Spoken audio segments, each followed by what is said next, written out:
We're going to continue with chapter 5. We'll finish chapter 5, see how far we get into chapter 6. So we'll continue with some of the words of the masters of the Mahatmas here. I'll start with the daily quote from Blavatsky again. Maybe one day I'll do it more than 2 classes in a row and make a tradition of it. We'll get there. Today, June 16th, says, from the voice of the silence, step out from sunlight into shade to make more room for others. That is very theosophical. That's a great one. Maybe to keep that over to that. All right. Good cat. I knew that was going to happen. We're just going to do it like this. There we go. Great. All right, so I will start sharing the text. And here we go. I'll begin the reading as well. Get this over. Okay. So we kind of left off with a lot of the Mahatma letters to Sinet and Hume. We're at the home stretch here. We're kind of seeing the way that the Mahatmas might converse with somebody that isn't all in on Theosophy, like Blavatsky and then the founders were. So we begin with an answer to Hume's query as to what good he might accomplish from the study of occultism, which is a pretty bold thing to ask Mahatma. His correspondence wrote, when the natives see that an interest is taken by the English, and even by some high officials in India, in their ancestral science and philosophies, they will themselves take openly to their study. And when they come to realize that the old divine phenomena were not miracles, but scientific effects, superstition will abate. Thus, the greatest evil that now oppresses and retards the revival of Indian civilization will in time disappear. The present tendency of education is to make them materialistic and root out spirituality. Heard a lot about that today too. With the proper understanding of what their ancestors meant by their writings and teachings, education would become a blessing, whereas now it is often a curse. The colonization, British education that a lot of Indians were getting.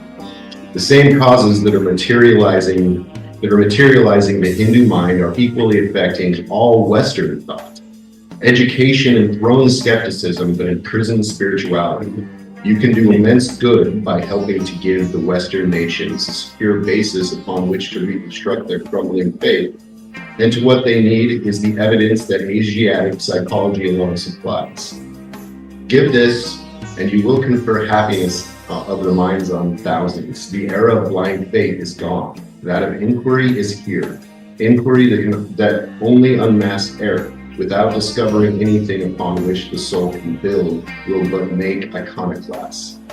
Iconoclasm, from its very destructiveness, can give nothing. It can only raise. But man cannot rest satisfied with bare negation. Agnosticism is but a temporary halt. This is the moment to guide the recurring impulse, which must soon come, and which will push the age towards extreme atheism or drag it back to extreme sacred dualism. Like a cannibalism. If it is not led to the primitive, soul-satisfying philosophy of the Aryans. He who observes what is going on today, on the one hand among the Catholics who are breeding miracles as fast as the white ants do their young, on the other among the free thinkers who are converting by masses into agnostics, will see the drift of things. The age is reveling at a debauch of phenomena. The marvels that the spiritualists quote in opposition to the dogmas of eternal perdition and atonement, the Catholics swarm to witness as proof of their faith in miracles. The skeptics make game of them all. All are blind, and there is no one to lead them. You and your colleagues may help to furnish the materials for a needed universal religious philosophy, one impregnable to scientific assault, because itself the finality of absolute science, and a religion that is indeed worthy of the name, since it includes the relations of man physical and man psychical, and of the two to all that is above and below it. Is not this worth a slight sacrifice? And if after reflection you should decide to enter into this new career, let it be known that your society is no miracle mongering or banqueting club, nor specifically given to the study of phenomena.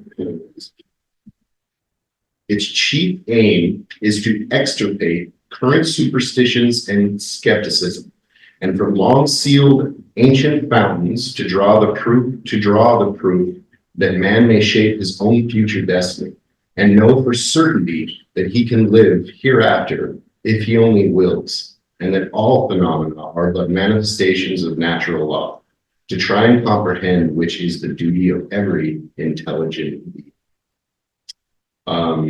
That was a lot. Just plug it in there.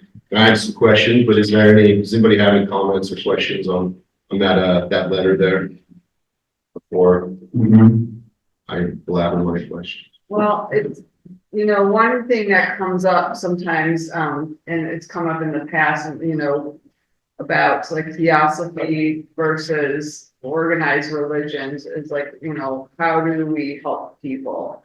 And I think in here it's kind of making some distinction of what Theosophy considers the best way to help, as opposed to just having like soup kitchens, and which is nothing wrong with that, but there's a plan.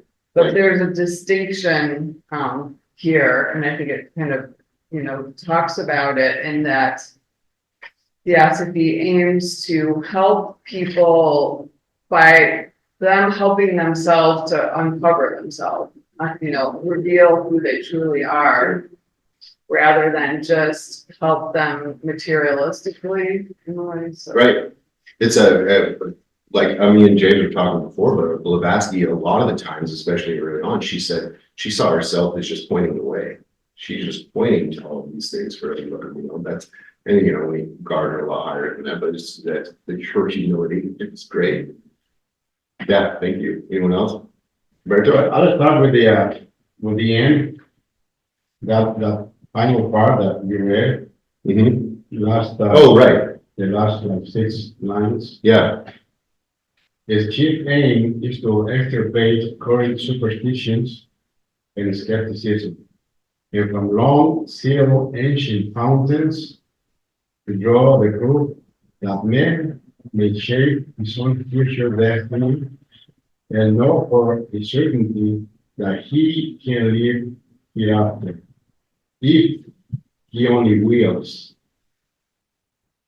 and that all phenomena are but manifestations of natural law, to try to comprehend which is the duty of every intelligent being. There's a lot in that part, but everywhere, man, in this part, because the idea that there are these ancient fountains where we can drink, we say, the knowledge or the wisdom, which is being, in this case, given up, not given up, but given by the masters and Blavatsky. And so we have it at hand. We have, all these books that were written by them. So I think with time, by applying all this part that I read, if he only wills, means that with the study, you kind of become convinced that there is really something not only out there, but there's this fountain within yourself. And I think kind of going along with what Kelly was saying, so you do find out that you are not a separate being from anything, that you are blended with everything that we see separate with my, own eyes. I think it's separate, but from within, everything is really interconnected. And therefore, you kind of get the idea of helping others because you are really helping yourself. And in doing the opposite is also true. You help yourself, you help others, but not in a way of helping yourself to get a certain, like results. Well, even so, if you expect the results, and you want to become a better person, you cut it. Mm. But the idea of helping yourself to help others is a way of more universal idea. And therefore, these phenomena, then you'll find out that are just manifestations of natural law, because what is natural law in this context, It's not just the law that we think or we make as humans, but there is a law that is ever, active in always movements that we are part of it, because after all, if we consider the sevenfold constitution in man, then we talk about the body, all the freedom of nature, on the inner part, in essence, in their essence. Minerals, elemental minerals, all that energy from the plants, and because what is behind the form? There's always sort of like an intelligence entity, even in plants, even so that intelligence part of it is what is connected with all of us. Anyway, Yes, no, it brings a really interesting, thoughts to my mind. So is this a cult? Are these occult natural laws, natural occult phenomena? Is part of what we call Boha in Theosophy? What's the relation? Boha the laws are part of the fabric of the universe. So Boha, you could say that an aspect of that is what, but then you're going to say, well, what is Boha other than a term? Because electricity is Boha, magnetism is Boha, light is Boha, but then beyond that, it has intelligence. So what is telepathy? What is one mind picking up the thoughts of another? The mind is an active vehicle that then sends out messages, no different than your cell phone. Cell phone is a crude tool to copy what we can do naturally based on natural law. The cell phone is based on physics. It uses a certain electric pulse that is going to send information by an electric pulse. And science has developed a tool as a sender and a receiver, no different than a radio or a television set. So we've developed tools to mimic what naturally occurs in nature. The adepts use their natural ability. Instead of having a cell phone, they have a mind, which links to all mind. Well, and also with the benefit of even history of the last 150 years, we have like so many examples of electricity being seen as an occult phenomenon by a lot of people until the key and the kite or something. Well, the thing is too, it's still a cult in that they know how it acts. They don't know what it is. You can say, well, it's positive and negative. Well, that's how it manifests on this plane. But you know how to use it. The science is learning how to use it once it's on this plane. But, there's invisible electricity. How Tesla manifests. Well, and it's also like in the pharmaceutical industry, it's terrifying when you look into these serotonin medications. Most of them they don't really know how they work. They just see that something's happening and they can kind of predict it in a big population. And so they put it out on the market, so. Well, that's the thing between science and metaphysics. Metaphysics is getting at the cause and how that works. And science is studying effects. And then based on their models, they can use the study of effects to create a similar effect. So, a lot of our medicines, they study the natural chemicals that happen in nature, then they synthesize it so they can patent it, so they can sell it. Now, and sometimes they're able to amp them up. They can amp them up, or they're missing key ingredients that the natural elements have. So that's the thing, and that's what brings in side effects. Or they study it for a particular reason to treat a particular cause, like serotonin, but they don't know what the negative side effect is until they just start giving you extra doses or Right. more rapid doses or less rapid doses, instead of knowing how it works and why it works. So that's the difference. I recently read this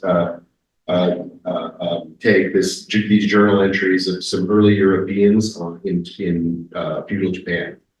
And one of the really interesting, ironic observations they made, while like a lot of the crew was dying of scurvy, and they have like pretty bad health, Yeah. and they're mocking this new culture because they had some kind of herbal tonic for every ailment. And it's just like, and they thought they were these bastions of medical science because they're Europeans, and it's just like, wow.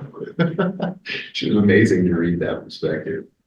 James? Two things, somebody's in the chat, or there's like three of you in the chat. Uh-oh. And the other thing is, I think the pharmaceutical industry just doesn't care, and they just throw stuff out there. Yeah. Well, they care about profits. Yes. When anything is, I mean, and to be profitable, it has to work to a certain extent. Yes, but if there's a downside to it later on, they'll just find a way to profit from that. Yeah. So they don't care. So like if it hurts people later, hey, let's profit from that too. Yeah. So it's sort of like, just throw it out there. And that's why like acting harmfully eventually does you harm too. If you're doing harm to the whole, how are you not going to harm yourself? Eventually it comes back with lawsuits for the pharmaceutical industry. Yeah. Barbara had a really interesting example. If you want to chime in, Barbara. I'm in my car. That's where I did that. But yes, we've been studying this for a while, and there are different codes written into nature, and one of the codes is the Tesla code 369, and that's also following through to many of the esoteric ideas, as well as the code of 12 and 24 is another code that's written in, and of course the 9 is very important in the Enneagram idea. And the whole of the circle of the 360, it's all connected. It's not separate, and it's all living in front of us. It's living. I went to the top of the pyramid. I struggled to get up there, and when I got to the top, I felt this force just pulling me up, and it took me days to just. I wanted to go with it and fly, but you can't. I had to go down. A guy grabbed me, and he saw what was happening to me, and he grabbed me because the electromagnetic force on top of the pyramids, the way they were structured, is so strong that it just pulls right up. And they knew about electromagnetic energy back then, and the magnetics of actually love, because this is far beyond just a simple electromagnetic thing. It contains information, and the information is love. It's a message of love being given to her.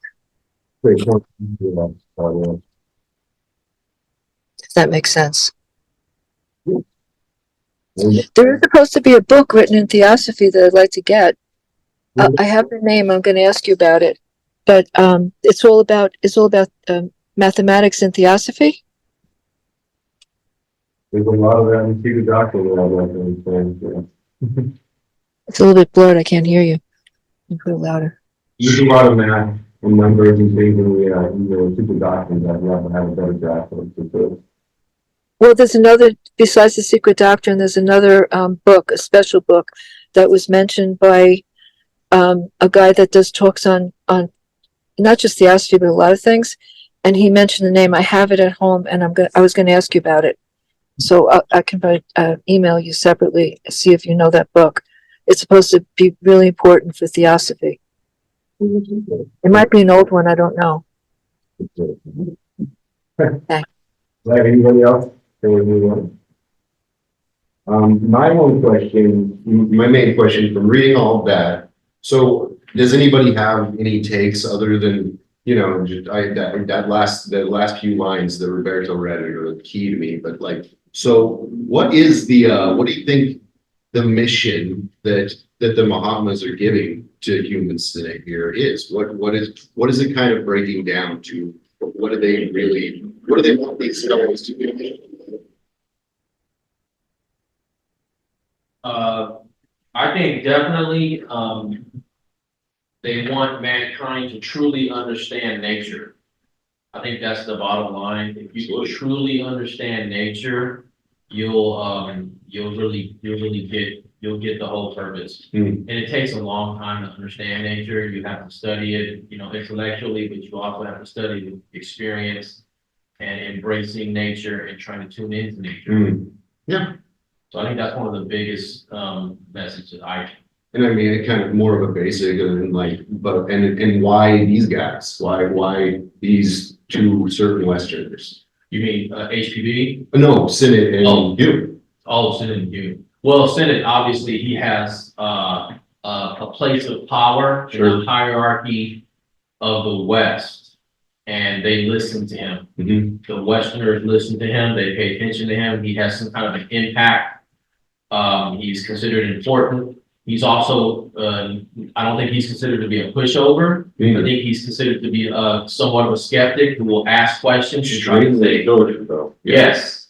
So I think he was probably, at first he was a little bit, fighting against it. And then he got won over by reality. He throws himself completely into the work for a while. It's a great relationship he has with the Mohammeds for quite a while. Yeah. So, What they're trying to get him to do is to stop the spread of missionaries that was blocking the wisdom they had, and to bring that wisdom to the Westerners to, kind of educate them. But they weren't really looking at it that way. Right. And so that was kind of the fulcrum for that, because he bridged both worlds. He had a newspaper, he had a position, and India was ruled by England, and that's where those guys came in. But they were pointing to, which all religions basically say before they become a strong religion, is that the truth is within you. And so you have to develop your own nature. Just like you can swim if you learn how to swim. Yeah. And other cultures, the Native Americans, the shamans, they know that the mind is connected to the whole kingdom. And they're conscious of it. It's not a theory to them. And that's what that's the science that the Mahatmas were trying to get Hume and Sinnott and any of the Westerners that would pay attention, that there's a real science to this. It's not just a ritual. It's not religious superstition. Right. That it's a science, and that you don't understand the science because you have no means to measure the metaphysics. Other than your mind and an experience. Yes. You can tell someone what anger and hate and love is that's never experienced it, and it means nothing to them. So they experience it. Yeah.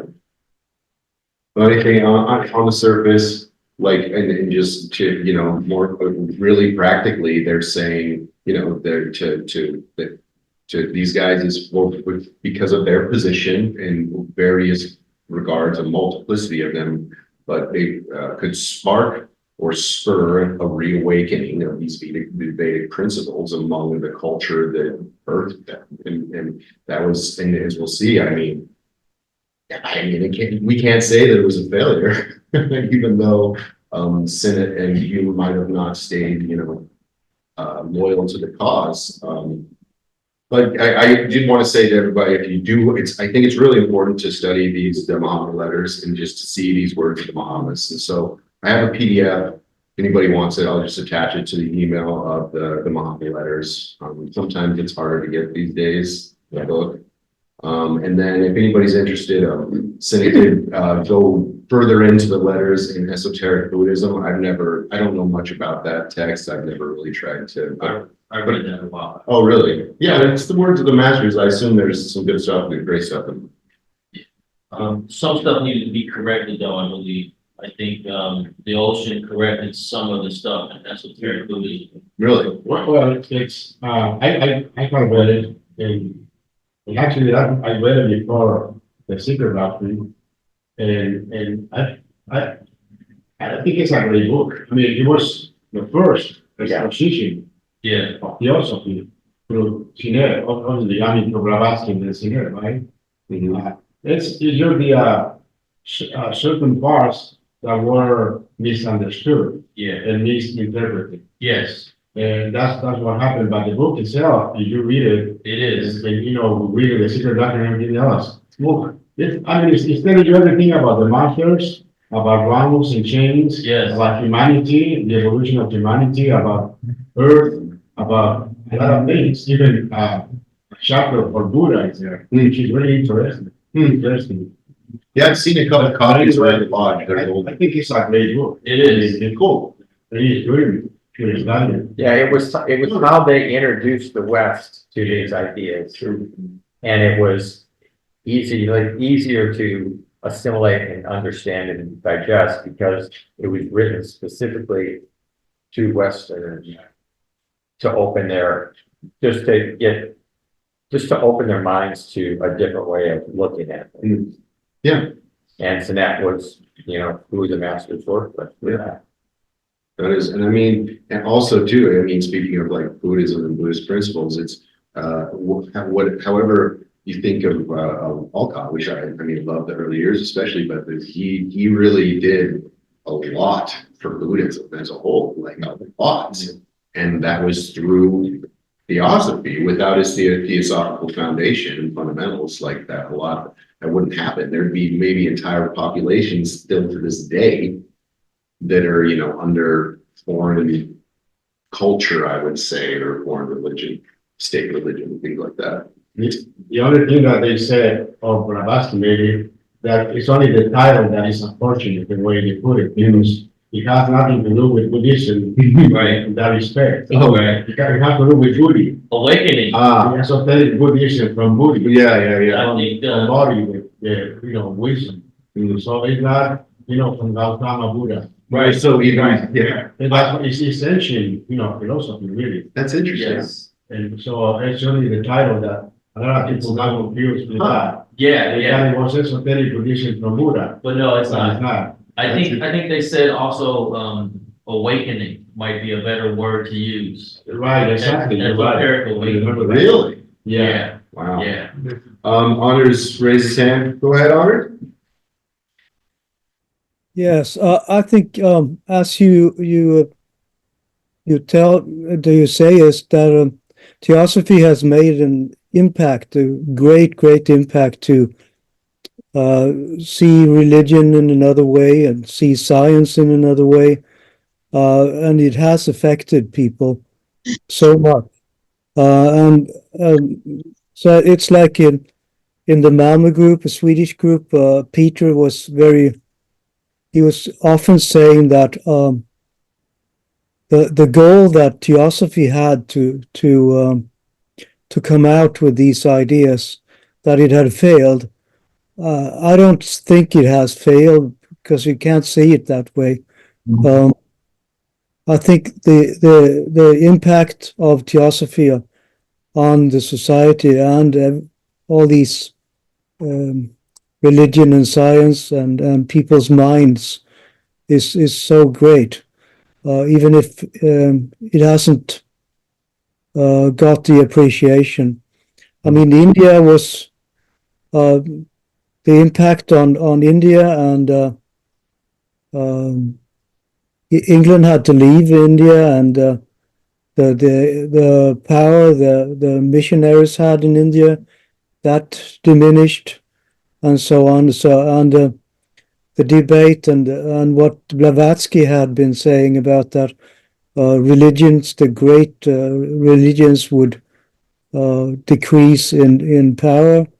I think I see that too.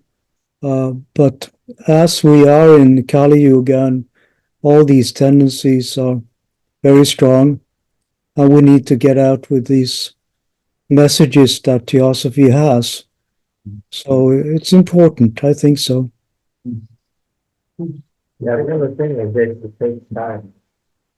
It takes time which we as, personality. Time seems like, oh, it's already been 5 years. It takes time for this stuff to get into society to make an effect. And I think what I pointed out, how India did become independent. All that kind of stuff we're thinking about, oh, how many books, how many people are at the law? But part of it was freeing the country from being ruled, by England. Well, I mean, you'll see, this, so Hume becomes perspective with the society people. He never really figured it all out for a lot of people. But years later, he did help found the Indian National Council, and a certain man, a very popular man in the Oxford, Gandhi, spoke to him very highly before he went. I mean, definitely seems by design from the masters and maybe because I like you just were talking about Mahatma Gandhi himself was an example of what the masters were just talking about. These British educated, they not encouraged to look into their own spirituality, their own history at all. And Gandhi was actually full product of that. And they were able to find his spirituality as part of what was happening right at this point we're reading about it. That's one of the things. Yeah, I find that about it.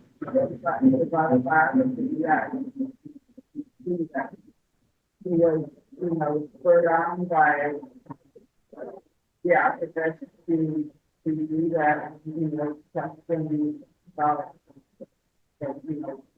Western religions, about other religions, based on just like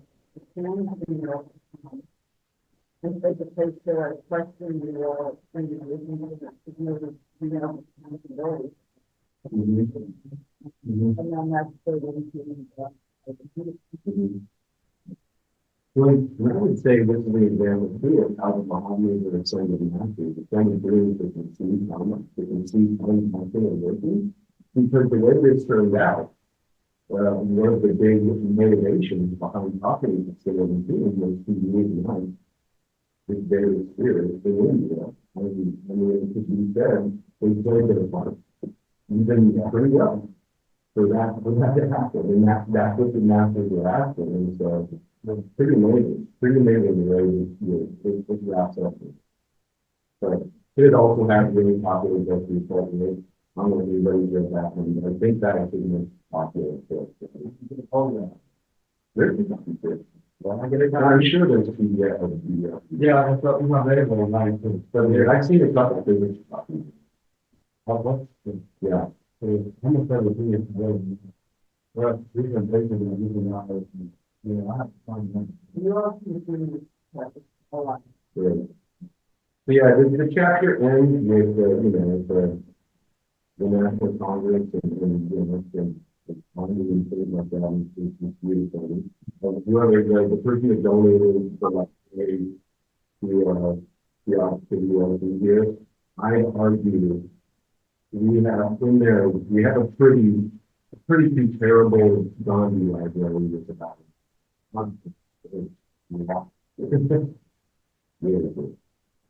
So yeah, does anybody have any more thoughts on that or any comments before we move on to the next chat? Please. James, yes, we're talking about, what time we got in front of right? So, Vedic mentioned about, the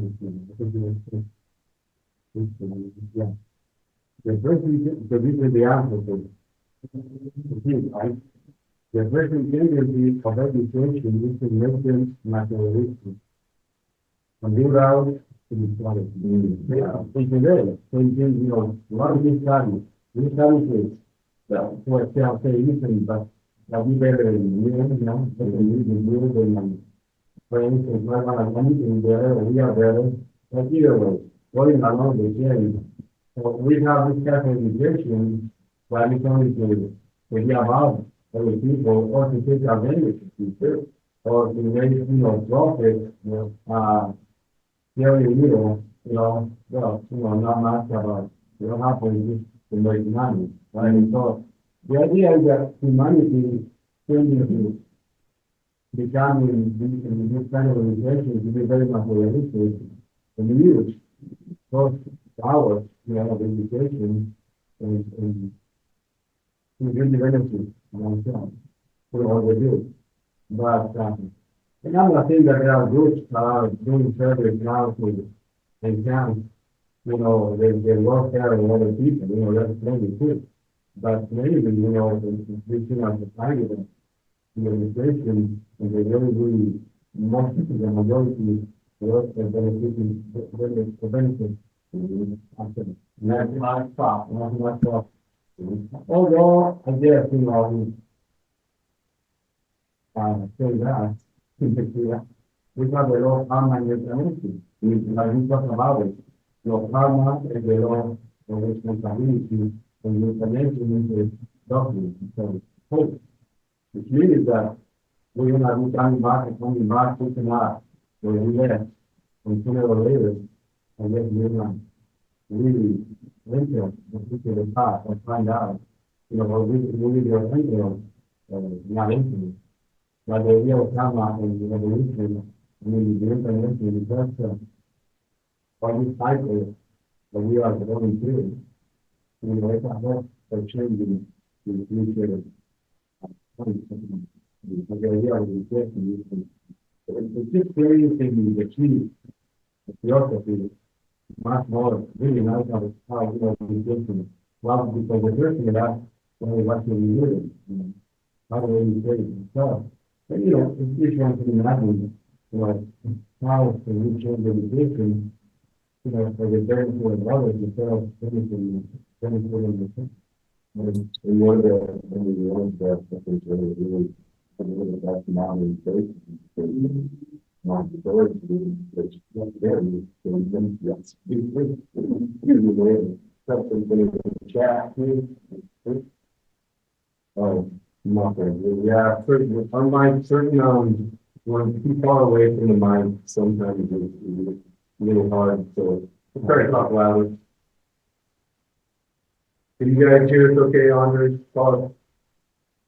Ask Barbara, does something happen with the sound?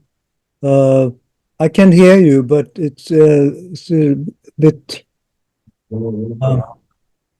yeah, something. But I hear you. It's a little blurry for me. I don't know why. Maybe because I'm on a cell phone. And just keep the camera set up better, so it's not flickering, so we're happy about that. I can't understand it. Keep the mic low. That's clear. Whoever just spoke now. Right. I'm just a loud person, I think everybody needs to be loud. All right, we'll go back to the other speaker next week. It looks like it's maybe we're testing this one out. Sorry, guys. With a class of technical difficulties. Yeah, so I also think a big part of why Senate was important, you know, why he's always going to be important was these Muhammad letters, and he collected them, and we still have them, and we get to see the way that these Senate masters would, you know, deal with us mere mortals. And I love to see the difference in the way they teach, and the difference between the other teachers and founders, even the way that Blavatsky taught. You can see it very different styles and stuff, and it's great to see. Well, even in the beginning of the Mahatma letters, there's some like, you know, question and answers and explanations of some of the things, you know, throughout like Theosophy, throughout Secret Doctrine, that are explained very differently in the Mahatma letters. And very detailed. Very detailed, yeah, much more detailed. But the thing to keep in mind is that they could only tell so much because the students and whoever was going to read after had to assimilate and understand what they were telling them in the first place. So they could go into some detail, but they couldn't go into great detail, which, you know, kind of upset Sinet. And in the letters you can tell, and he keeps like questioning them, and they have to explain to him, you have to understand what we're trying to teach you, because the questions are going to be answered when we can get through chapter 2 and 3, you know, that kind of idea. And then there was other things that it's like, humanity isn't ready for a deeper explanation because if they have the information, they can misuse it the same way we misuse nuclear power, nuclear weapons. I mean, and we're about to get into it, but Blavatsky makes that point over and over and over herself. So like she really bangs that one. So we'll move on to the next chapter. Hi, Priya, please. Yes, it's about Mr. Philip and Hume. This both guy, the question they ask, we don't know the question, only we suppose for the answer. But that question they have many things that we don't have. And also we compare the way Master Morian, Master Cake with the Kutume, okay, right, but not the way they write, the way they express is more direct, and Mr. Morian doesn't have too many questions. They say, okay, it's this one. What I remember one letter to say is, I hopefully I can explain in English. Don't keep el pañuelo. No, I'm going to say in Spanish, so he's going to translate to me. No guardes el pañuelo limpio y tires solamente lo sucio. Well, do not keep the clean, Handkerchief? yes, and throw away only the dirt. The dirt. Don't throw the baby out with the bathwater. Okay. Yeah. Yes, that's what they say, because sometimes we keep it the good thing and the bad thing, we express out. And that's why we never going to have it, what is it, hermandad? Brotherhood. That's what doesn't have the brotherhood. And also, they explain in the Mahabharata letter, they say it's like it's not only two people, because when Mr. Sinet want to have it direct, okay, or at least to receive a letter, they say, okay, they're going to ask to, first of all, they say, Moria, no, I don't want anything. Kutume said, okay, I will try, but let me ask somebody else. It's like a hierarchy. Hierarchy. Thank you. Sure. It's like that one they have it more and more and more. And also was very surprised for me when I found that one letter, and I have a letter, they say, I think so was 46, something like that. Something I think so from the 40 to 46, between that one. We're going to find only letter from Mr. Morian, okay? And he said, because Kutume has to have it like learning something else. And they give you the school or Sineta Moria to Sineta Mr. Hume to Moria. And they say, okay, I'm going to take care of them. But in one of the letters, they say, big surprise for me that Kutume has to have it like go to the school. I'm going to say go to the school, but they say I have to go to some place to learn something else. And I asked, what are you going to learn if you know everything? But the person who he said to me, you're talking about they having more people higher than higher.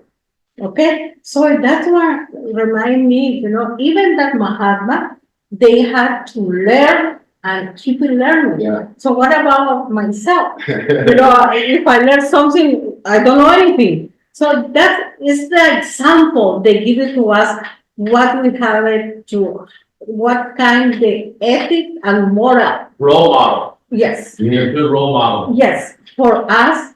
And also, even if the Mr. Sinet and Mr. Hume sometimes look like they don't believe it, don't like that. So, okay, what about myself? Sometimes I don't believe.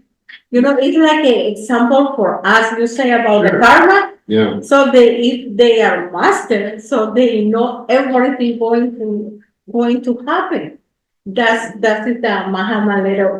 For me, sometimes I read like 2 or 3 paragraph, no paragraph, or line, and I said, oh my goodness, what they try to say to me? Not today, I try to make example of what they try to say to me in that moment, what I learned about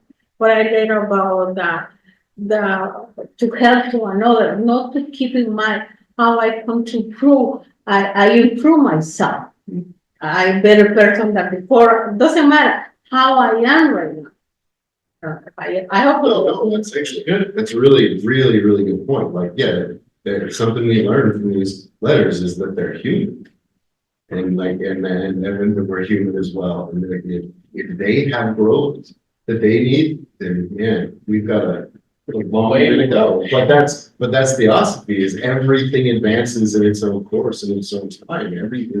It's depending on how effective or kind of the rate of that advancement at some time, but like the monad will advance. It will tend to be more. It's inevitable. Yeah. Well, it's inevitable if there's effort. Yeah, That's the thing. I think the thing to keep in mind is that although the two Mahatmas worked with Sinet, they had other stuff they were doing. This wasn't their full-time job. And so that's the other thing. They had a lot of other duties, as Mahatmas, which they didn't talk about. And that's something else to think about. This was like, it's like someone that goes and helps a kindergarten class on their off time, but they have a full-time job that they're doing normally. Or they go and teach and give a guest lecture at a university, but in the meantime, they're doing a lot of other things. Sure. And so that's the thing. It's like, and each member of that brotherhood has a very specific area what they're working in. They're not all educating people. There's certain things that they do that they don't talk about what they do. Yeah. I've experienced a lot of professors that teaching was obviously secondary to their research and other projects and things like that. So interesting, yeah. Also, going along with that, if we can consider that it took centuries to find the right vehicle, Blavatsky, and so we can see that they were not able to communicate directly with Sinet because they were not in the same category or level as Blavatsky. Right. Although they said he was asking the right questions, and he was very elegant, all right. He had a newspaper, and he had, and a lot of people read his magazine, His magazine, book, pamphlet, yeah. So he was kind of appropriate to kind of divulge certain things. But we see he had to go through Blavatsky. So him or them, Blavatsky and the masters. Now, and what you said right now about other things that they were working with, then we can see how through Blavatsky we have all these, writings and contents in a way more direct, because she also was more as a vehicle. It was very able to convey what they had to say in a very way. Then going through her and then through him, and based on his level of understanding, and not taking any importance from what he did, but we can see that difference in the importance of the writings, and how so much is left out from what was given to him. Yeah. And as I understand, initially the idea was not to publish those letters, and so because they were kind of private. Well, he from his own hand, he's made it very apparent multiple times that the falling out between him and the society was having to have an intermediary between the masters, was him having to go through Blavatsky. He just could not handle it as much as they explained it to him. But Well, and the masters explained why the letters were not to be published was because they said in one of the letters, they said, as long as there's curiosity about whether we're real or not real, then people will think about it and investigate. If they know that we're real, they'll either start questioning, well, what is this information, and doubt it, or they want to worship us, Mm. which are two things we want to get away from. And that's what we're starting. And So two that- things that kind of happened. And what happened? Yeah. Because Wow. people, and then, you know, and so that felt like since he's doing the writing, he shouldn't have to go through HGB. And they explained different reasons why, but basically his nature wasn't developed to the point where they could communicate directly mind to mind. Mhm. They could understand his mind, but they couldn't transfer the ideas to his. Sure. So they had to do it in writing, and they had to explain things. A lot of times, like if you read those letters as a master and a chela that's trying to be guided, there's a lot of information in there that doesn't seem like information, because they're really explaining human nature. They're explaining the natural course of development, and they're explaining these natural laws that when they, like, we studied them last week when Kelly was talking about culture of concentration, and Judge gave an explanation of, well, if you're angry, it does this. If you're jealous, it does this. If you're frustrated, it does, it's explaining the occult effect of a psychological process. Mhm. And that's pure occultism. But most people aren't thinking of it that way. Mhm. And they're thinking of it the way we do, is, oh, he's dismissing me because I'm angry, but I'm right to be angry. And it's like, you can be right or wrong to be angry. It has the same effect. Mhm. It's making your physical body sick, and it's making your astral body disintegrate. Mhm. That's what they're telling you. But you don't look at it in that perspective, and you read right through it. Mhm. And you think, oh, well, this wants me not, they want me to be good. And they were explaining to Sinet, it's like, we're not trying to teach you to be a goody-goody.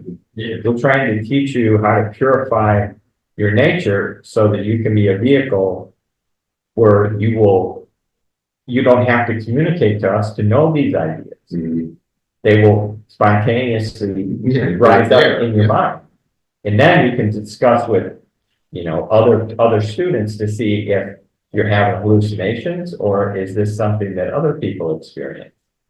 Because it's a science. It's not like, oh, I'm the new revelation of all these ideas. You might be, or you might just be a revelation of your own egotism. Mhm. Yeah. And that's the kind of stuff that they were trying to explain in these letters when they were, because some of the stuff sounds very personal, explaining why you shouldn't work with this person and the danger of that person. And even though this person, it sounds very kind of petty on, Sure. especially on the English society. Like, how can you talk about something like that? He's a scholar. Oh, he's an arrogant scholar, and he's also not that smart about what he knows, and he can't listen. So if he can't listen, why should we spend time teaching him? Basically, what they're saying. It's like, Sure. you know, I have to write this letter and send it to you through a messenger, and now you're questioning, and this is why. And to us, it sounds petty, but he's really explaining that without ever meeting that person, he knows their whole nature. Mhm. He's not guessing about how they are. Mhm. And sometimes he'll say in a letter, read this and save it for a month, and you'll see. Yeah. And then the events play out, and he's right. So how does he know what's Every one of them. Yeah. how do they know what the other person is gonna do in a month, and he's telling you in advance? He's not only telling you what they're gonna do, he's telling you why they're gonna do, and the other people. That is better than having the phenomena of printing the newspaper that's Yeah. gonna come out 2 days from now. Right. Yeah.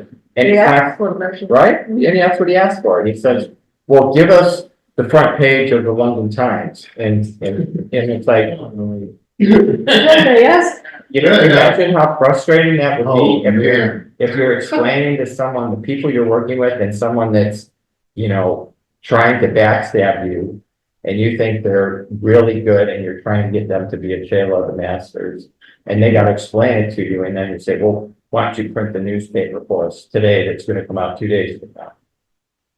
It's like, it's amazing to me how much patience they had dealing with him when you read the letters, but it shows you that they're focused on brotherhood and trying to get the right people involved, not getting society people.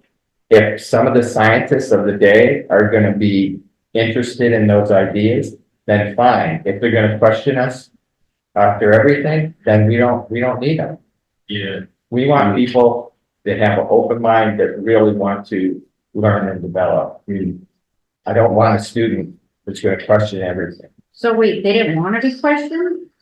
Is that what, so then they're. No, they want questions, but they don't want people that question every single thing. Okay, I'm teaching you math.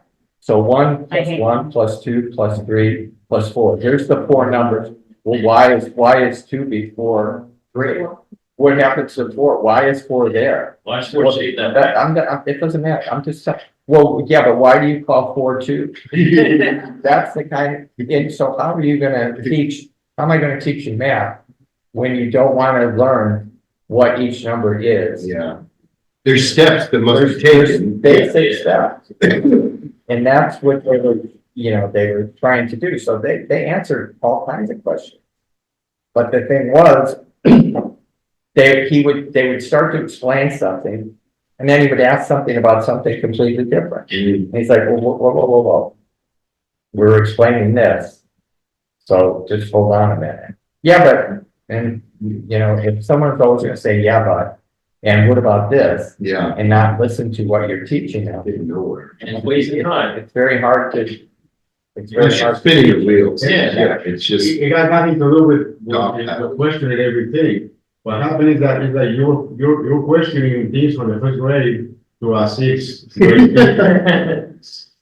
Yeah, that's good. You learned that before. Right. Well, And they always say, we're not telling you to believe us and take things for granted. We're telling you to listen to this, understand it, and doubt as much as you want, but try and understand the teaching first. And then the questions you can answer. Well, if we can't teach you the basic theory, then I can't answer questions that aren't even gonna encompass that. And that's the thing. It's like and you could be the smartest person in physics, but if someone's trying to teach you how to farm, you have to know why you plant seeds in the spring and not in the middle of summer. And if you question but if you wait till, that's the kind of stuff. And we just think like, oh, well, yeah, they're a smart person. They're very smart in a specific area. But, take a rocket science and tell him to fix your car. Yeah. Well, and I think You might not be able to do it. and we always have the example of Blavatsky too. That she had to take steps for as much as a naturalistic as she was. Boots on the ground, dangerous places, some of the most dangerous situations you could find yourself in at that time, just to learn.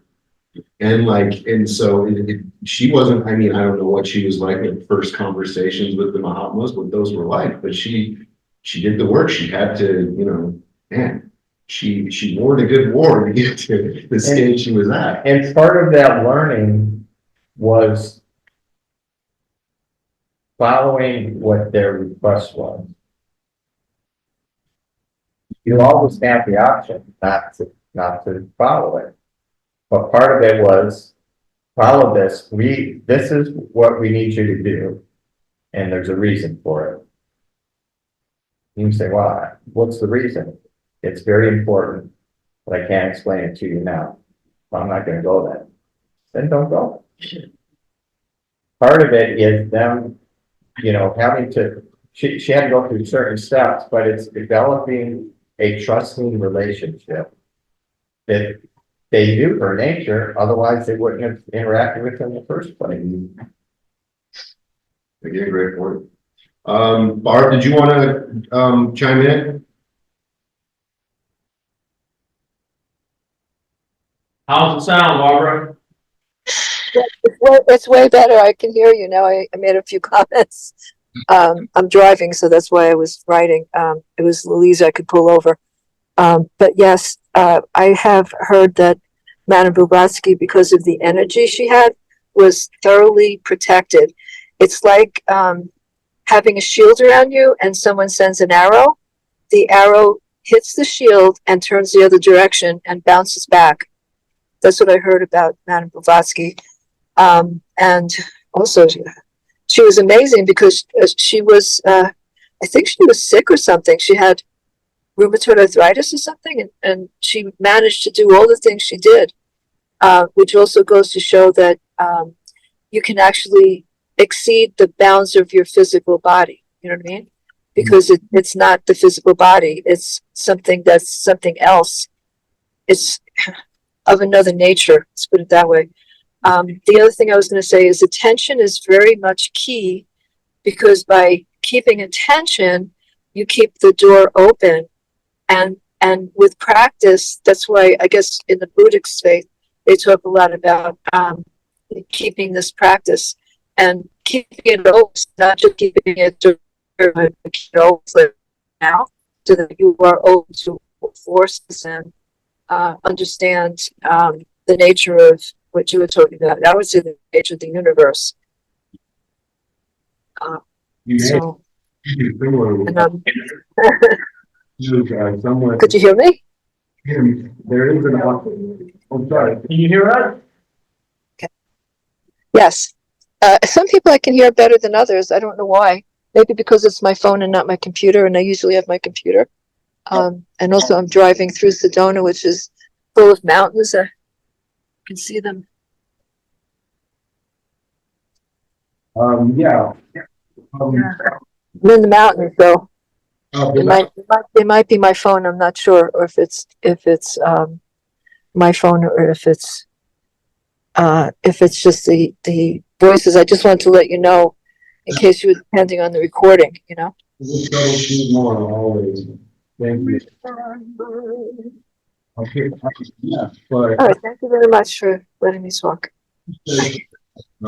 Quite a few times in articles and some, probably a lot of the magazines when she was addressing certain things that the ascended masters, the Mahatmas, were so far, I guess, above, just beyond what we refer to and what she sometimes calls like the Black Lodge, that like the secret machinations of the Black Lodge or Black magicians or what have you were almost like laughable to the Mahatmas, and that with their protection, with their guidance, like, you know, you're pretty good.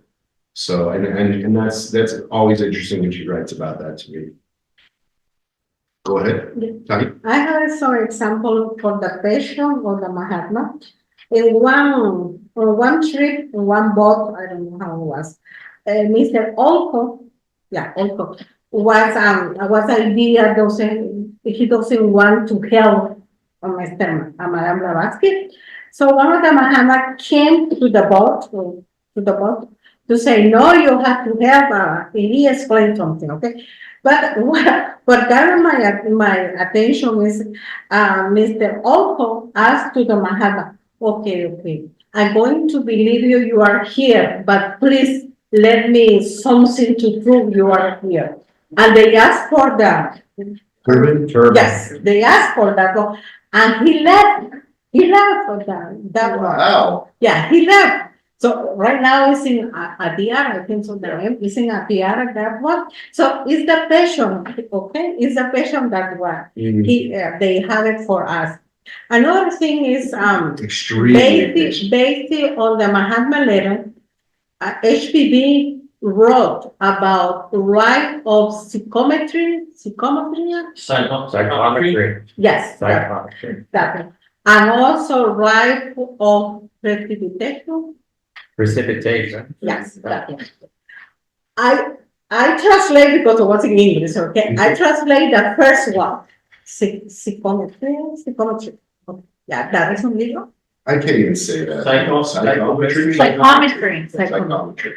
But in that one, you know, I say myself, oh my goodness, how much power we have. You know, I say myself, you don't know anything about yourself. Yeah. Look at, but they say we have to cure. We have to cure. Yes. We have to cure. That she made mention, but they give you many examples. I think so. It's four Yeah, yeah, I remember. Hmm. There are for example, for psychology. But they have to have a good agente, ¿cómo se dice agente? Aging. Agent to use it. Not everybody can use it. Sure. Okay. So that's one, and another one, but the another one is totally different, different, because they speak about the magnetism. You ask about the magnetism and electricity. That one is in the chapter and voice is on bell on chart 6. They explain about you ask about the foha. Sure. They give you many samples what is foha. So somebody continue until I find Okay, it. right, yeah. Let me see Um, what it said. What was I going to mention also? I don't remember, but we'll move on to the Theosophist magazine, which to this day, a lot of the articles we still were reading are from the Theosophist. And I would say probably the majority of Theosophical writings in my life have come from probably this magazine, other than Isis and Secret Doctrine. I want to have call somebody to read the highlighted part here. It's I mean, one of the very first articles was "What is Theosophy?" and she does for. Okay, I can. Go ahead. Would you like to read this one first? You will read it very well. Read it loud. From here, and then here, but it's possible. Yeah, yeah. Wait. It's in German. It's interesting. I am the spirit which still desires. What? Mephisto and false. The spirit of truth, when the world cannot receive, because it seeth him not, neither knoweth him. Gospel according to Juan. Mas? Yes. Okay. Millions of spiritual creatures walk the earth, unseen, both when we wake and when we sleep. Milton. Mere intellectual enlightenment cannot recognize the spiritual. As the sun puts out a fire, so spirit puts out the eyes of mere intellect. W. Howard? The others are kind of small, Beautiful. and I'm tired. Oh, it's Yeah, that's an example for Yeah. the energy you're talking about. No, that's great. Also, in the glossary, it says Bohat is the male aspect of the Shakti, Mm-hmm. which sounds like Shiva to me, right? I don't know if I'm wrong. Shakti is just powers. Okay.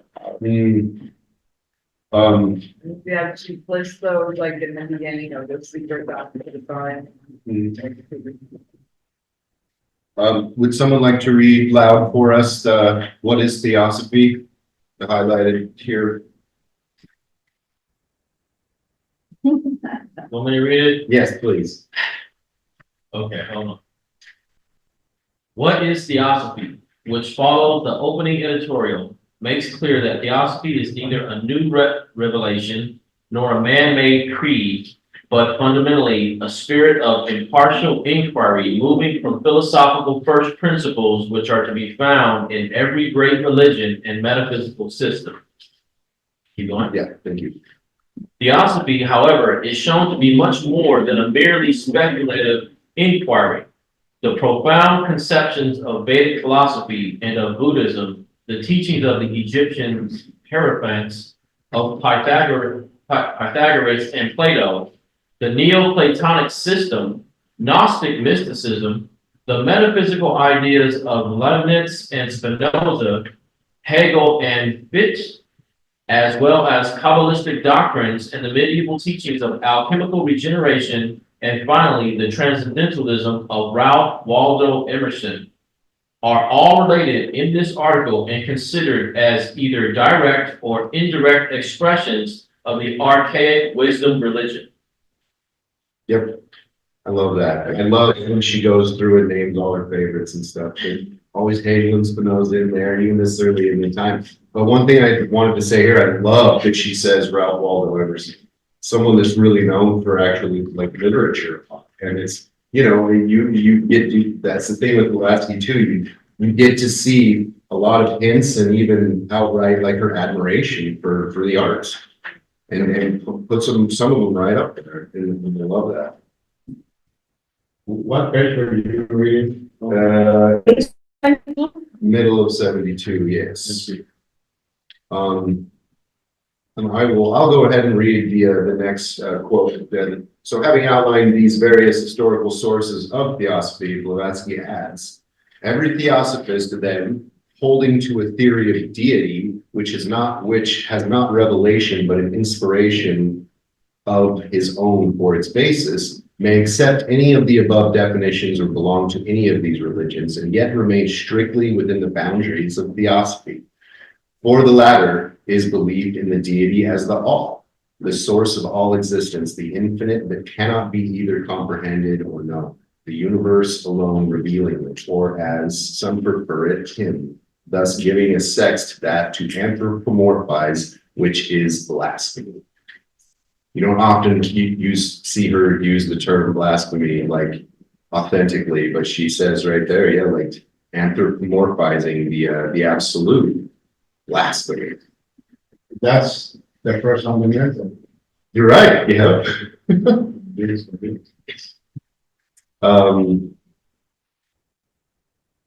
So then also then, and so the second title in that kind of one in the first magazine then is what are Theosophists? If that's Theosophy, then what is Theosophist? And the first quote that really stood out to me is that highlighted the most important of which is to revive the work of Ammonius Saccas and make the various nations remember that they are the children of one mother. I was unfamiliar with Ammonius Saccas. I know about his student. His famous student was Plotinus, the father of Neoplatonism, and he was a big Platonic college guy, philosopher, and one of these things. Since I was talking with James about him before. James, you want to read the next part there? Small print, because it's all about Theosophist? Yeah, down to investigation. Talk about this. So starting with how much now? Sorry, yeah. With how much then of this nature searching, God seeking science of the ancient Aryan and Greek mystics does the society agree? Our answer is with it all. But if asked what it believes in, the reply will be as a body, nothing. The society as a body has no creed, as creeds are but the shells around spiritual knowledge. And Theosophy in its fruition is spiritual knowledge itself, the very essence of philosophical and theistic inquiry. Visible representative of universal Theosophy, it can be no more sectarian than a geographical society which represents universal geographical exploration without caring whether the explorers be of one creed or another. The religion of the society is an algebraical equation in which, so long as the sign equal of equality is not omitted, each member is allowed to substitute quantities of his own which better accord with climatic and other exigencies of his native land, with the idiosyncrasies of his people, or even with his own. Having no accepted creed, our society is very ready to give and take, to learn and teach, but by practical experimentation, as opposed to mere passive and credulous acceptance of enforced dogma. The very root idea of the society is free and fearless investigation. Good stuff there. Yeah. Love the ending of that. The very root idea of the society is free and fearless investigation. There's a lot in there for just for the question. And so I want to see if anybody has any thoughts or comments on this, especially the algebraical part, where how she's saying that you could substitute, kind of what she's getting at there. But at the same time, I think that the main point I take from this is action. She's saying that the Theosophist is active in being a Theosophist. That's not, we're not just a geographical society or something, that Theosophist is one that is active in the noble cause of causes. Luis, what do you think? Yeah, but I think that since the beginning of the humanity, there have been a group of people who is asking questions and looking to find answers. And there are a group of people also who oppress their humanity for not to investigate, Right. you know, and the rule that has played the society, the Theosophical movement is very crucial at this moment, because you see a lot of people oppressing for not to find a real answers. And right now it's very crucial. You see on the media, a lot of people writing and putting things on media that are wrong information. Right. And right now the Theosophical movement is crucial because they put information, for instance, the information about the chakras. They giving you wrong information. Yeah. Wrong information. And then the Theosophical society is giving you this is the truth. See, here, look for answers, investigate, and practice, and see that this is real. Well, this is what makes Theosophy not a religion. You're allowed to test it. You're encouraged to test it. Most religions aren't saying like, hey, you know, test this out. Well, most, especially Judeo religions, it's a sin. Yes. To ask for proof, you know. You're a sinner. But you're definitely allowed to ask for proof of the footing in this. I mean, it's scientific to see, you know, what are some of the results from attention, meditation, things like that, actually measurable results. Thank you for that. It was great. It's one of the, a lot of people call Theosophical writings, especially Blavatsky's, timeless, and we're seeing it right here. Timeless. I will continue for a little bit, unless anybody else has anything, sure. Okay. As a body, the Theosophical Society holds that all original thinkers, investigators of the hidden side of nature, whether materialists, those who find matter the promise of potency of all terrestrial life, or spiritualists, that is, those who discover in spirit the source of all energy and of matter as well, we are all properly Theosophists. It will be seen now that whether classed as theists, pantheists, or atheists, such men are near kinsmen to the rest. Be what he may, once that a student abandons the old and trodden highway of routine and enters upon the solitary path of independent thought, Godward, he is a Theosophist, an original thinker, a seeker after the eternal truth with an inspiration of his own to solve the universal problems. I love that because she's saying that individual takes on Theosophy are welcome and valuable because there's such a plethora of different people. So these different perspectives, these different takes, these different differences in maybe even opinion, like it's valuable. It's valuable to see these perspectives and things, but you know, not as valuable as truth, I think. But again, a lot of the ways we find truth is through, you know, questioning and sometimes mistaken opinions. And I think that's why our community is so important, because if we do have a mistaken, you know, belief or even moral or something like that, we're not in an echo chamber. We're not just, you know, writing about it in our journal, we're bouncing it off of people we trust and people that we know, you know, understand a spiritual ethic similar to the way we think. She says right here, she says that these theists, pantheists, or atheists, they're nearer kinsmen than they are like foreign to each other. They're nearer kinsmen to Theosophy than most religious people. orthodox religious people, I'd say, but yeah. Theosophy, Madame Blavatsky writes, is the friend and supporter of scientific inquiry. As long as scientists avoid dogmatizing the domains of psychology and metaphysics, they did. It is also allied with every effort to understand the manifestations of the divine principle. True to its motto, there is no religion higher than truth. The society was convinced as a vehicle for the exercise of absolute religious freedom.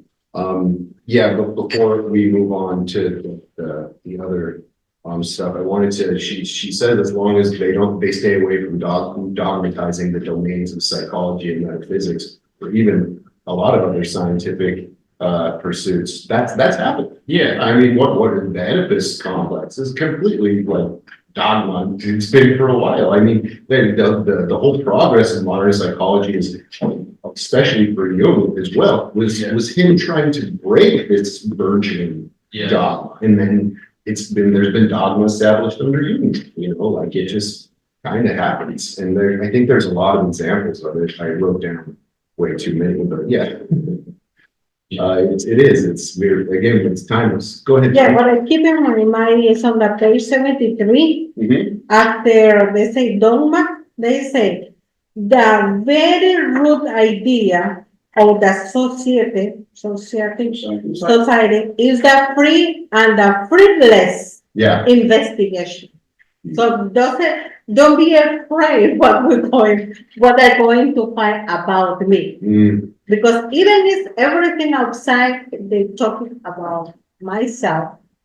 So sometimes I afraid, they put myself inside. Looking inward can be terrifying. Yeah. But also in the, I saw some doubt, in the first page, they say, we have to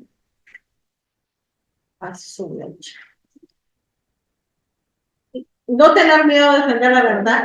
Don't be afraid to protect the truth. Don't be afraid. In the beginning of the page, don't be afraid. And this one they say remind me the thing they don't, because if I'm afraid, I like a freezer. I freeze myself. Sure. Don't move. Don't go through. I stay without any action that you say about the action. Yes, but this action, even if I'm going to find something I don't like it, is the personality that doesn't like it, but myself, my really self doesn't afraid for anything because they know who I am. I'm not this body. But they always remember this is body only the vehicle. I need to go through for everything because that's what they say. The monad is the pilgrim. They have to have the pilgrim experience for any moment. So in that one, I don't have to be with I'm saying here with fearless. So I don't have to. Yes, thank you. That's excellent. Thank you so much. Because that exact line too is probably the thing that stood out to me the most in studying and preparing for this week too. I love it. And I think it's something that we can continue to remind ourselves of because it's huge. That fearlessness means a lot more than just on the surface. It doesn't necessarily mean physical bravery at all. Go ahead, Humberto. Well, going along with that, and the very last part after what you read. So she's expressing the total freedom of mind, of humanity, to become free from any attachment to dogmas. Because I'm gonna read it. Be what he may. Once that a student abandons the old and trodden highway, which doesn't happen overnight either. I mean, it takes a while for the student to really abandon that. It can be traumatic. Right. Yeah, it could be one life, it could be lives. Highway for routine, and here it enters upon the solitary path of independent thought. And then says, God there. I mean, where do you find in any other, places independent thought you know, and then another gets to Galway. Yeah. It's He beautiful. is a theosophist, an original thinker, which is, I mean, it's not easy to become an original thinker. What I'm doing, I'm thinking what I read, what I'm learning. It's hardly being original, but obviously, once you begin to kind of assimilate something and you put it in your own words, I'm becoming, I think, original in a way. But for the moment, 99%, you know, I'm not original. I'm repeating things. Yeah. But therefore, here, you know, the way it's expressed, that you are becoming an original thinker, a seeker after the eternal truth. You know, what is eternal truth? I mean, you read it on the next page, you know, Yeah. there's no religion higher than truth. Yeah. With an inspiration of his own, that is within, what is that? Words, thank you, yes. Yeah. Yeah, an inspiration of his own. So totally free from any bias, from any, you know, any system, even from some beliefs of philosophy, you become your own. So you become this open channel to what it was expressed earlier, right? They were expressing about, you know, Blavatsky and the masters. That was a straight channel. So that means that if the master represents our higher self, which we do, then the student becomes or prepares to become a straight channel for that higher part in ourselves without interruptions. It's like a part that you read at the beginning, step out of the sun, you know? So you don't, what was that? Thank you there from the, Oh, you step out of the sun into the shade. Yeah. yes. So, which means that you become directly, you know, in your higher self, In line. and at the same time, you're not getting in the way of others. So they can also get that light directly. So you don't get in between. Now, getting in between may mean that you're trying to make them believe what you believe, you know, the types and things. So that's part of the time, you know, and just have that direct communication and inspiration of his own to solve the universal problems. So sometimes you see. It takes us all, is what you say. Yeah. Yeah. Or a paragraph that is like, it's giving you the Yeah. whole thing right there. Absolutely. The thing I take from it is, you know, Blavatsky famously says like 1 in 1,000 Theosophists will be true mystics and can, you know, follow this higher path and are ready karmically and in this stage of and karma to do so. But this gives a lot of hope for the rest of us. It says like, hey, that's something really valuable to add as well. Your study and your action, like, really helps. Your interpretation, yeah, that only you can have through your, she says, through your life experiences. We'll either next week or the next time we continue with this, we'll read a lot of stuff where she says how it's boots on the ground, real life experience, how important that is for students and Theosophists, not just intellectualization, like she always keeps reminding us, even though like she's my favorite intellectual. Yeah, so if is there anything else anybody wants to add before we wrap up? Anybody online? Fine. We're getting started outside. So, next week, we might be switching gears if anybody's ready. We'll figure that out with the next email. We don't know right away. The email will come out tomorrow. And we're going to do what we're doing. We're not going to a different last news, second file of cultural concentration. Okay. Well, there is a second file. Yes, okay. Need to be ready by next week. Okay, we're doing that. That's great. And then next time we get into history, it's going to be really cool because it's, we get to an explanation of HPB's love for the founding documents of America. We really know when why that. Well, I think, you know, the people that you quoted as other six people, Emerson and stuff, and then he points out to that, he's pointing out to how people that are in everyday life can be vehicles for the brotherhood to work through it, even in like, whether they may or not be it for the mother. Absolutely. So that's the thing, you know, if you grant this totally just the main job, he's trying to give you clues as to how the brotherhood works. Why are these things happening all of a sudden? They're not really all of a sudden. There's two individuals with the right inspiration and then change the direction of the whole country, the whole civilization. And that's what he's pointing to. It's not just in science, and it's not just in metaphysics. Sometimes it's in poetry. Sometimes it's in, you know, Shakespeare. There's a way to get it into the general population, but it's not studying it academically. I mean, that was the whole idea of putting modern media in philosophy and sort of letting knowledge to get their philosophy.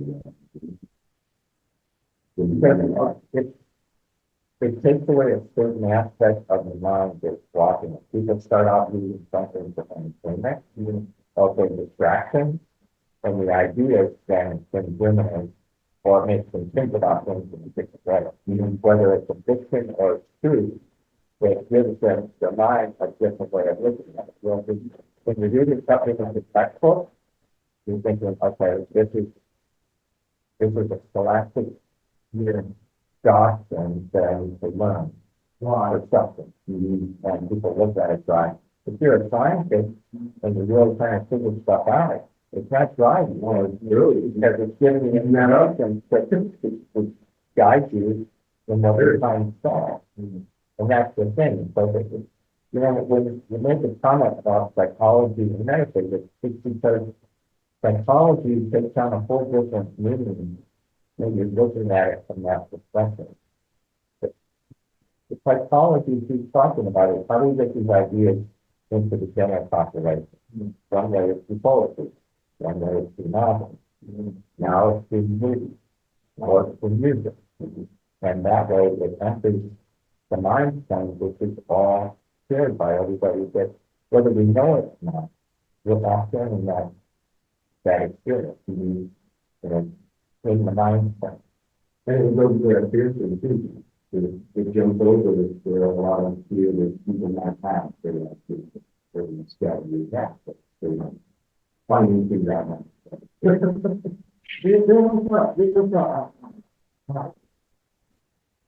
Pedagogy on la piel, found the place. He created his own system of education. It was popular education. And from Paulo Freire, there was a famous something in Mexico. It was new. This guy, he created a system and government. You know, we induce people to study. But also, yeah, you know, you can get any issue, any meditation. Everyone was doing Yeah. In Japan, the manga, Japanese manga, saturate every part of society. Every job, there's a manga advice. If you're like a strong, there's a manga. There's a way that people, it's an offensive way that people are very information. I think it's taught a lot. And a lot of great lessons and things that people might see as well. Like, think the art and science, that one very great. and the system that we have here, is similar. It makes you to think, not just to accept, but to think. Yeah. Like to say, they are my thoughts. They are How do we, what part of me? How the way I felt. yeah, it's fun. And do what I do. Feel like this path. Too many people try to do what we do. Yeah, we're not used to. Yeah, it was not. So yeah, great. Next week. Oh, Anders, you have anything to add before we close? No, I'm fine. Fine. All right, great. Well, you have a good morning. All right. Thank you for the meeting. Bye, Laura. You too. Thanks, guys. Bye.